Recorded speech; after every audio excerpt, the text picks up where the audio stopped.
detectives have been working together to try to piece together who the suspect is in this case. At the time of the original investigation, fortunately, DNA was collected and stored.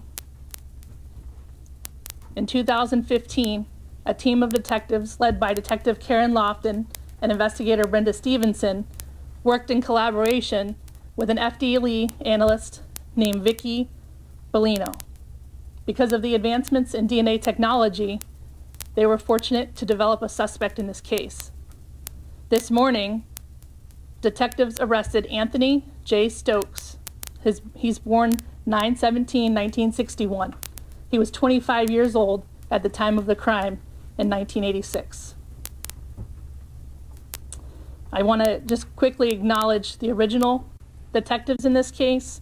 Retired Detective Don Crotty was the original detective on the case, and then retired Assistant Chief Deborah Prine and retired Sergeant Katie Connor-Domina also worked on the case. Like I said, this was 1986. Since then, they continued to be persistent and determined in trying to bring this suspect to justice for this victim. The victim was so in fear after this incident that she had people help her pack at her house, and she never returned to the same residence again. When we made contact with her today, she was incredibly grateful. Worried about the process going forward all these years later, and worried, about the suspect, having to confront the suspect.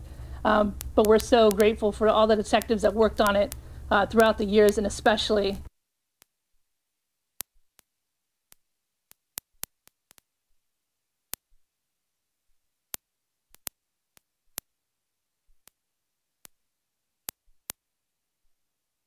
criminal arrests, but it was before we already collected DNA. So there was all sorts of different investigative techniques used. And one of the other things I wanted to share with you is you'll notice on the arrest affidavit that we know for a fact he's connected to other cases. So because of those open investigations, I'm not going to get in specific detail about how we gathered that DNA, but there's no doubt in our mind that it's his DNA. And how many other cases and of the same nature did he do the same thing to multiple women? We have several other sexual assault investigations that are still pending at this time.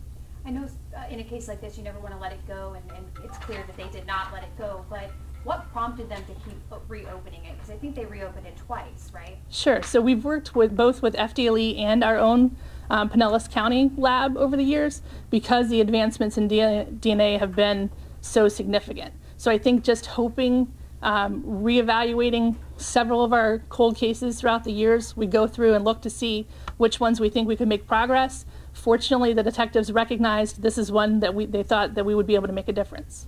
Did you say that he had prior arrests before he did the rape? He does have prior arrests, nothing especially violent, shoplifting, prostitution. He did do 3 years for drug trafficking. The incident happened here in St. Pete, as well as some other incidents between 86 and 87. It's our belief that he moved to Citrus County after that.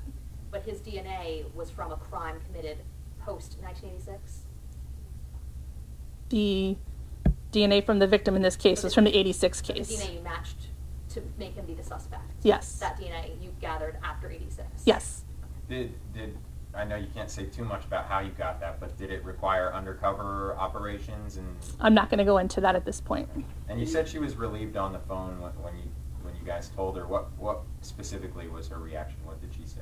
Just very grateful. I feel like she relayed that it's a sense of closure in one way, but she knows that there's still more to go as far as the prosecution. And what would you say to those other victims out there who, after all these years, still don't have closure? What would you tell them to give them hope?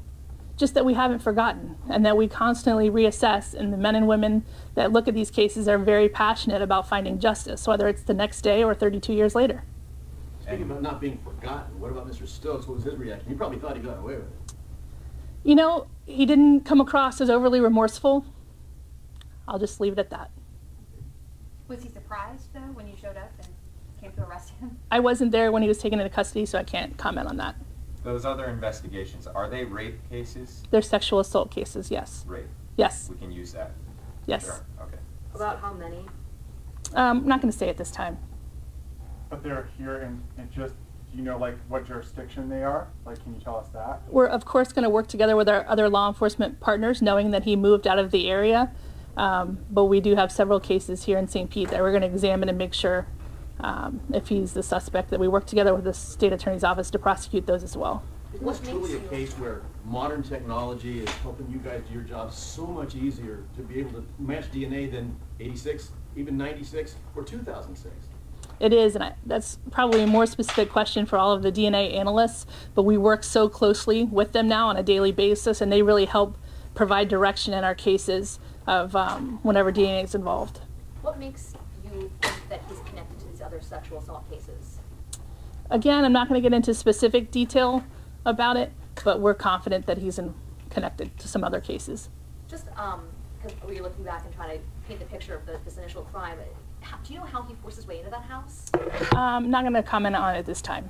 Is your victim going to have to obviously testify now, and that's what she's dreading? We'll work together with the state attorney's office to figure out how they want to resolve it. Could be on a video testimony or something like that? We'll work with them. 'Cause Yep. she's 71, I'm guessing she's kind of maybe getting frail at this point? Yes, sir. Does she live in state, out of state? She lives in state here. Okay. Was it common practice at the time to collect DNA even if they, couldn't match it as easily as they can now? Do you know? I'm sorry, I can't speak to it. And what about the detectives who did work the case? They're obviously, you mentioned, retired now. Sure. The exciting thing about that is that the main detective, retired detective Don Crotty, actually still works with us now. He's an investigator at the state attorney's office.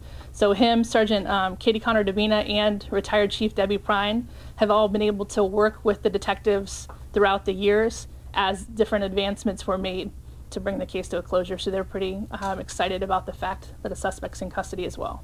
How common is it for these cases to get reopens? Like on average, how many usually kind of get resurfaced? I would say it's very rare. We try to do the best we can with evaluating those cold cases. We do it as often as possible, but I would say it was rare. How many times was it reopened? I would say it was re-examined or re-looked at throughout the years at least 4 times, between 86 and now. What was her reaction when you told her about the arrest? So grateful. Worried about the process, the judicial process going forward, but relieved that after 32 years, she felt like she could close that chapter, move on to the next. She was so scared the night of, she never returned to the house after the incident. When you guys arrested him, I'm pretty sure you had to be shocked. After all these years you guys are coming together, you probably thought he got away with it. How was his reaction? I wasn't there when he was taken into custody, so I really can't comment on his reaction, other than to say when I saw him later, was not remorseful.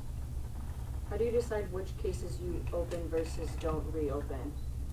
Every case is totally different. It's a case-by-case basis on the victims, the witnesses, the suspects involved, and what we think we can put together with the prosecution team to be a successful prosecution. Sometimes we have all the pieces there, and then other times we don't. She was unknown to him. Are you able to give us any details about why he chose her, why he broke into that house? I wish I could, but not at this time. He didn't share any of that with us. I know she definitely didn't know him, never had contact with him, never met him before. What part of town did this happen? I know you don't want to give the address, but maybe you do. What part of town is she from? We're going to leave that for now. Okay. Thanks.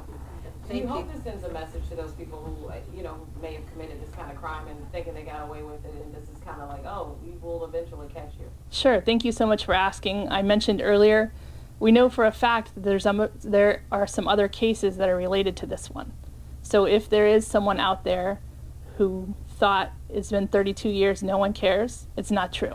We would be grateful to put together some other puzzle pieces and move those cases to closure also.